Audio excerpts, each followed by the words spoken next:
President Yoweri Museveni, welcome to Hard Talk. Thank you. Many years ago, you wrote a book called What is... wumva rero ni umunyamakuru wa BBC World News ari kuganira na Perezida Yoweri Kaguta Museveni, perezida w'igihugu cya Uganda.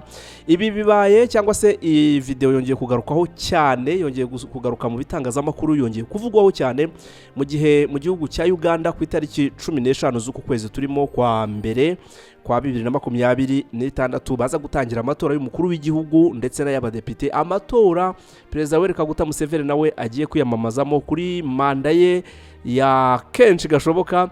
Manda naza kuyitsinda cyangwa se nazayitsinda izaba imwerekeza kukumara imyaka irenga 40 ari ku butegetsi bwo kugeza ubu ngubu kuva muri 1986 kugeza uyu munsi mu bihumbi 2026 nibwo Yoweri Kaguta Museveni yagiye ku butegetsi muri 86 turi muri 2026 imyaka 40 irashize ayoboye iki gihugu cya Uganda. Hanyuma rero byongeye kuba impaka, bamwe bati nyamara Museveni hari ibintu yigeze kuvuga kera mu gitabo yanditse. Icyo gitabo yanditse cyagaragazaga yuko ikibazo abanyafrika bafite ari abategetsi bajya ku butegetsi ariko bakanga kuburekura bakabugumaho. Bamwe bati none ko we abugumyeho. Aha rero muri iyi interview ugiye kumva Yoweri Kaguta Museveni arisobanura itandukaniro ryo kuguma ku butegetsi kuri we n'itandukaniro ry'abategetsi yavugaga ngo baguma ku butegetsi bakanga kubuvaho. Hagati aho rero reka ngusabe gukora kuri subscribe uri mutari wabikora, hanyuma wabikoze ndagushimiye cyane ko warabashe kubikora. Ubundi tugende reka twumve Yoweri Kaguta Museveni arasobanura ate kukuba we kuguma ku butegetsi bifite igisobanuro mu gihe abo yanengaga mu gitabo cye yanditse muri ya myaka yatambutse bo babaga babugumyeho bati. Reka twumve ku bintu bimeze. Ni mu kiganiro Hard Talk cyo kuri BBC World ari kumwe n'uyu munyamakuru wa BBC Jene Twiringimana Patience. Reka twumve ikiganiro cyabombi. Many years ago, you wrote a book called What is Africa's Problem? And your conclusion seemed to be that one of the biggest problems was leaders. Umunyamakuru aramubwira ati nyakubahwa perezida mu myaka yatambutse wigeze kwandika igitabo wise What is the African Problem? Ati ni ikihe kibazo Afrika ifite? Ibibundi kibazo cya Afrika ni ikihe? Ati muri conclusion cyangwa se mu mwanzuro watanze muri icyo gitabo wanditse wagaragaje yuko ikibazo gikomeye Afrika ifite ari abayobozi bajya ku butegetsi ariko bakanga kubuvaho. None nawe uwo mutego ushobora kuba warawuguye. Reka twumve ukuntu amubaza. Overstay their welcome, who stay in power too long. Have you forgotten your own words? Aramubaza ati rero ukurikije ibyo wanditse muri icyo gitabo cyawe none dore nawe imyaka irihiritse uko nabibabwiraga imyaka imaze kuba 40 ari ku butegetsi. Ati none nyakubahwa perezida waba waribagiwe ijambo wiyandikiye mu mwanzuro washyize muri kiriya gitabo cyawe cyitwa What is the African Problem? Waba waribagiwe icyo wanditsemo hariya? What I meant was people stay long in power without being elected. Ati wa munyamakuru reka nkubwire rero ntabwo nigeze nibagirwa amagambo je nivugiye muri kiriya gitabo, ahubwo nagiye nkubwire ko icyo nasobanuraga navugaga abayobozi baguma ku butegetsi ariko batigeze batorwa n'abaturage. Nicyo nasobanuraga. Talking about I have been in the government, I have been elected all the time. Ati hanyuma igihe uvuga ngo maze ku butegetsi imyaka n'imyaniko maze ku butegetsi buri gihe najyaga ku butegetsi natowe n'abaturage, nta na rimwe nigeze njya ku butegetsi ntabitorewe. That's true. You have been elected. Some people would dispute whether some of those elections were truly free. Ariko rero nubwo watowe ariko hari abantu bagiye bumvikana bavuga ko ayo matora ashobora kuba atarabaye mu mucyo cyangwa se mu bwisanzure. But leaving that aside, you back in 1995 supported a constitution which imposed term limits on the president. And then years later you decided you didn't believe in term limits anymore. Why was that? Ati ariko rero nubwo ibyo ariko bimeze ngo n'umunyamakuru mubaza ati mu 1995 wigeze kumvikana uvuga ko ushyigikiye yuko habaho irimitwa cyangwa se gushyiraho limite ngo ndabyita ngo iki kugena igihe cya manda, kuvuga ngo umutegetsi yemerewe manda zingana gutya ntagomba kurenza izi. Atariko mu myaka mike cyane ishize wagaragaye cyangwa se wumvikanye uvuga yuko ibintu byo kuvuga ngo manda ngo umuntu ngo yemerewe izingizi ntazemerewe wabikuyeho ko mu gihugu cya Uganda ubu ntabyo kuvuga ngo Museveni ngo ntazarenze manda izingizi. Oya, ni ukwiyamamaza kugeza igihe abaturage bazakomeza kumutora cyangwa se bigaca muri ubwo buryo nyine n'umunyamakuru yavugaga, ariko nta limite ya manda ihari mu gihugu cya Uganda. Ati ibyo bintu wabitewe n'iki nyakubahwa Museveni? I think term limits is not really the crux of the matter. What is the crux of the matter is the ability of the people to elect.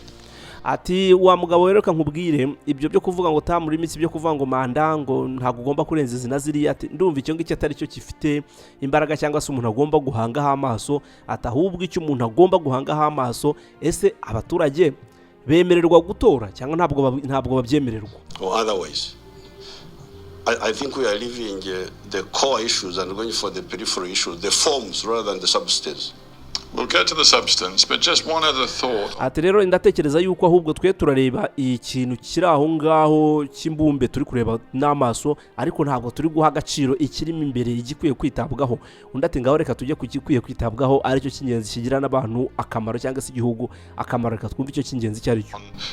Leaders in Africa who have stayed in power for an awful long time. Just off the top of my head, only you're in the top 5 now, but the list includes Mugabe. Ati rero wa mugabo we nagira ngubwire reka tujye kuri icyo kintu turebe no kuri abo bategetsi uri kuvuga cyane nani kuri icyo kintu cy'imbumbe gifitiye umumaro abantu atariko tubihere ku bategetsi bagiye batinda ku bategetsi batinze ndavugishijwe tubihere ku bategetsi batinze ku butegetsi kurusha abandi ati uri muri top 5 kugeza ubu ngubu rwose ari muri top 5 kuko ndumva Paul Biya ndakeka ari we umurusha kuba amaze igihe kinini ni president wa Cameroon hanyuma nawe akaza mu bambere amuha urutonde rw'abantu bamaze igihe ku butegetsi yavuga bamazeho igihe yavuga ba Mugabe Robert Mugabe yavuga ba Paul Biya nabandi hanyuma nawe amushyira mureka twumve icyo ashaka kubihuza nabyo. Zimbabwe, it includes Obiang in Equatorial Guinea, it includes Biya in Cameroon. I just wonder whether this is company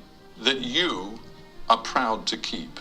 Aramubaza ati noneho ese iyo uvuga ngo abaturage ubuyobozi kujyaho icy'ingenzi mu by'ukuri tuba tugomba kureba n'ubushobozi abaturage bafite bwo gutora ati iri tsinda maze kuvuga ry'aba bantu nawe urimo ni itsinda ni kimwe mu byo ushyigikiye ni abangaba ushyigikiye muri ubu buryo nibyo bavugaga yuko aricyo cy'ingenzi umuntu agomba kurebaho. I keep the company of elected leaders. This is the company I keep.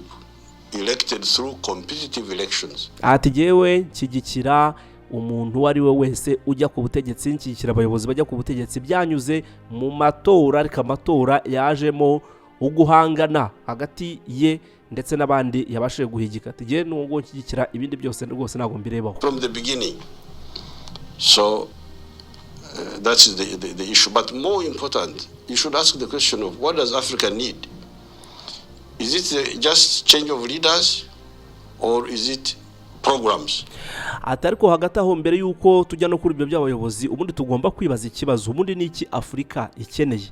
Afrika ikeneye ihindagurika ry'abategetsi ngo runaka yavuyeho asimburwa na runaka nawe avaho ngo tamura imiti ze zageze ngo yavuyeho ngo asimburwa na runaka cyangwa icyo dukeneye ni programs zifitiye ibihugu akamaro programs zifitiye abaturage akamaro iki kintu kijyanye no kuguma ku butegetsi no kubuvaho kimwe mu bintu bitavugwaho rumwe hagati y'abanyafrika ndetse n'abantu bo muri western countries bira bihugu byo mu Burayi bw'uburengerazuba aho buri gihe bavuga ikintu cya tamura imiti wagumye ku butegetsi giruveho n'inginga abantu batumvikanaho kimwe bamwe bavuga batari ku bundi baturetse tukiyobora muri demokrasi africaine naho bakagira demokrasi européenne muri ubwo buryo. Museveni ati ubundi gikenewe se nuko abantu basimburana ku butegetsi cyangwa igikenewe nuko abantu bagira programu zifite umumaro. In terms of social economic transformation, you really pose the issues wrongly. The issue that has crippled Africa has been which way to go, which formula to use. Ati rero mu by'ukuri munyamakuru reka nkubwire ibyo byose ubaza byanavuye ku butegetsi sinabuvuyeho mwe mu bifata mu buryo budakwiye kuba ari bwo bifatwamo. Icyo abantu bakwiye kureba no kureba ngo inzira ziganisha ku iterambere ry'ubukungu, inzira ziganisha ku iterambere ry'abaturage muri rusange n'amajyambere muri rusange nicyo kintu kigomba kurebwaho hanyuma hakarebwa ahubwo ngo birakorwa bite biraca mu zihe nzira. Byaba bikorwa naba akabariho dutunga urutoki ngo kuki biri kugenda gutya aho kugira ngo tuvuge ngo kuki ari runaka kubikora. Problem of Africa is not who but what. Well, let's get to Ati rero nagira nkumenyesha yuko ikibazo cya Afrika it is not who ahubwo ni what.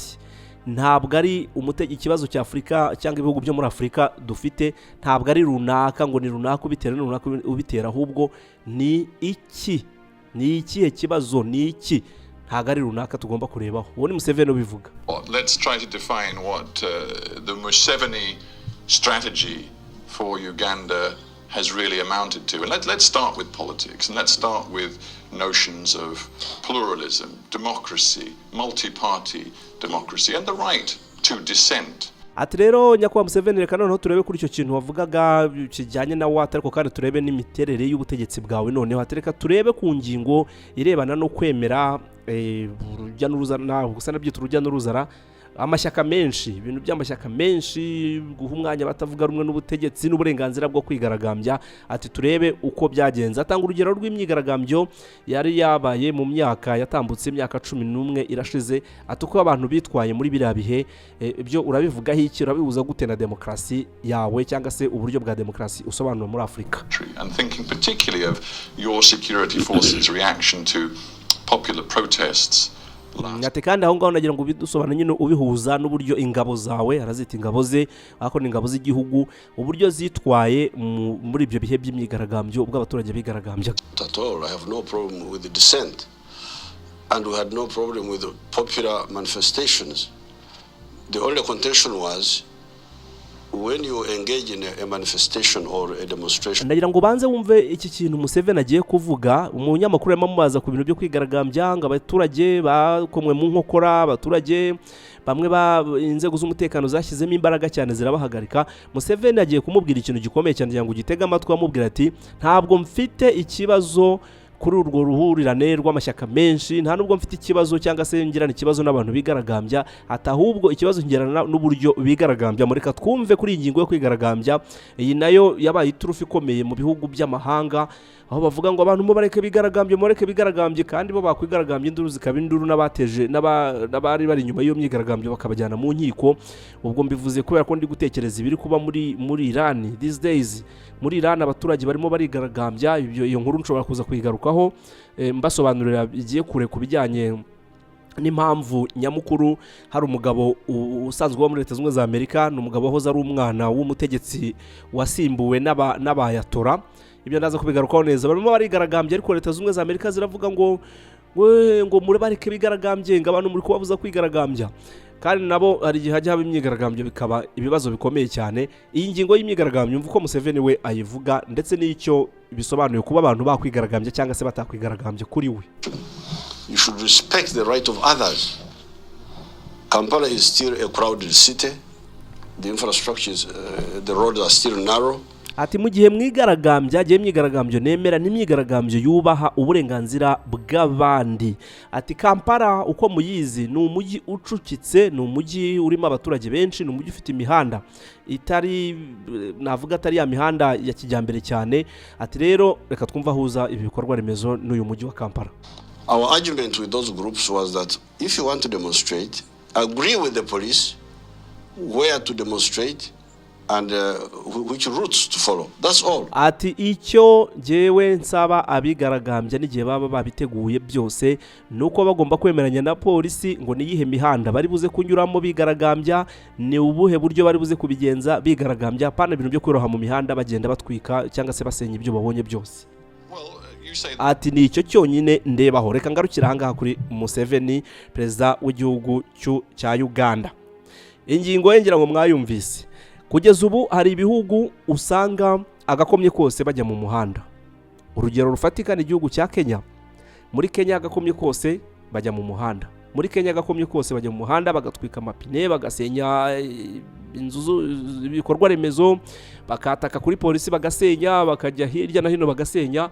Muri Uganda naho barabigerageje mu myaka yatambutse, ariko birapfuba. Ahangaha bari batanze urugero rwo myaka yatambutse kera, myaka 11 ishize, ariko noneho no mu minsi ishize igihe hazaga inkundura z'abagenzi, byahereye inkundura hereye muri Kenya, barigaragambya, ngiraga ibyabaye murabizi ukuntu byagenze. Ubwo bigaragambizaga itegeko ry'imisoro ryari gomba gushyirwa mu bikorwa, abarigaragambya kandi byatanze umusaruro kuri bo. Iryo tegeko ryaburijwemo bafite ukundi kuntu babigenza, ariko hari ababiguyemo, hari ibikorwa remezo byasenyutse.